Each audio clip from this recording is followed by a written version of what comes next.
अस्सलाम वालेकुम नाज़रीन, आप देख रहे हैं हेल्थ फॉर ऑल और मैं हूं डॉक्टर सिद्दीन।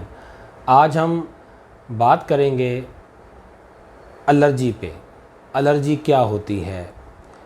हमने बाज़ औक़ात ये देखा है कि हमारी रोज़मर्रा की जो ज़िंदगी है, चाहे वो स्कूल में हो, कॉलेज में हो, किसी ऑफ़िस में हो, वो बार बार छींकें आने की वजह से, बार बार नाक बंद हो जाने की वजह से, नाक में ख़ारिश की वजह से, तालू में ख़ारिश की वजह से, गले में ख़ारिश की वजह से, कान बंद हो जाने की वजह से, आँखों में ख़ारिश होने की वजह से और बाज़ औक़ात जल्द पर ख़ारिश होने की वजह से हमारी रूटीन एक्टिविटीज़ और हमारी नॉर्मल लाइफ डिस्टर्ब होती है।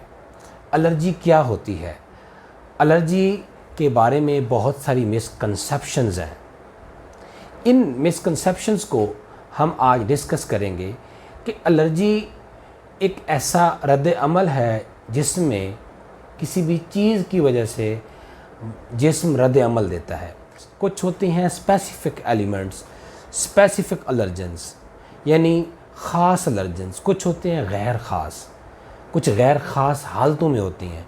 तो जो ख़ास एलर्जेंस होते हैं उनमें क्या होता है, माहौल में मौजूद पोलन्स होते हैं, जानवरों के बाल होते हैं, मिट्टी के ज़रात होते हैं, मिट्टी के ज़रात में मौजूद डस्ट माइट्स होते हैं, लाल बेग छोटे छोटे कीड़ों के मुख्तलिफ़ पार्टिकल्स होते हैं जो एलर्जी देते हैं, डस्ट पार्टिकल्स में मौजूद और बहुत सारे जरासीम होते हैं जो कि एलर्जी का बायस बनते हैं।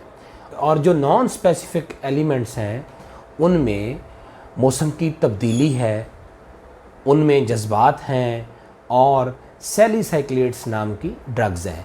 तो एलर्जी की एक वजह जेनेटिक्स भी है। अगर दोनों माँ बाप को एलर्जी है तो होने वाले बच्चे में 47% चांस है कि उस बच्चे को एलर्जी होगी, और अगर उनमें से एक को एलर्जी है यानी माँ या बाप को एलर्जी है तो 20% चांसेस हैं कि बच्चों में एलर्जी हो सकती है।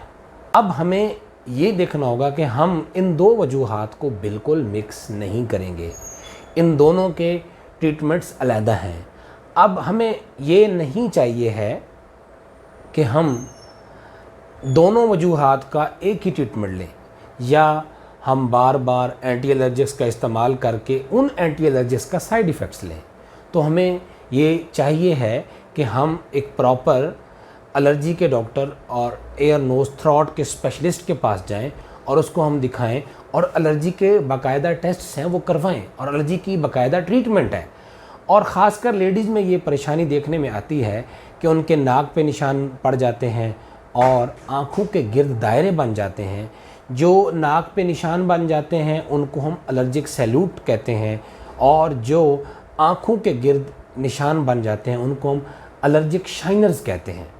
तो ये बहुत सारी प्रॉब्लम्स इस वजह से अराइज़ होती हैं कि वो औरतें मुख्तलिफ़ किस्म की क्रीमें लगाती हैं, मुख्तलिफ़ किस्म के डर्माटोलॉजिस्ट को चेक करवाती हैं, लेकिन वो मसला कहीं और होता है जिसकी वजह से वो उल्टा बहुत सारी गलत दवाइयाँ इस्तेमाल करके और अपने आप को नुकसान देती हैं।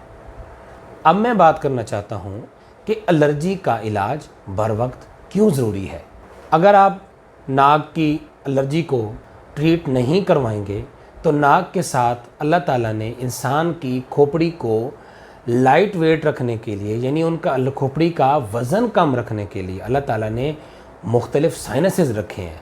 नाक के बार बार बंद हो जाने की वजह से, नाक से बार बार छींकें आने की वजह से, नाक से बार बार फ्लूइड आने की वजह से वो साइनसेस बंद हो जाते हैं, जिसकी वजह से मरीज़ के सर में और चेहरे पे दर्द होता रहता है और साइनसेस का इन्फेक्शन हो जाता है। उन साइनसेस में इन्फेक्शन के ऊपर फंगल इन्फेक्शन हो जाता है। उन फंगल इन्फेक्शन की वजह से एक म्यूकोरमाइकोसिस नामी डिजीज़ है वो हो जाती है, आँखों के मसाइल हो जाते हैं, और वही इन्फेक्शन अगर दिमाग तक चला जाए तो इंसान की मौत वाक़ हो जाती है। इसके अलावा कान के अंदर पानी जमा हो जाता है, दांत के मसाइल हो जाते हैं। मज़ीद जिन लोगों को नाक की एलर्जी होती है उनमें साथ में दमा भी होता है, और अगर उनमें दमा नहीं होता है तो नाक की एलर्जी वाले मरीज़ों में दमा होने का चांस नॉर्मल मरीज़ से 4 गुना ज़्यादा होता है।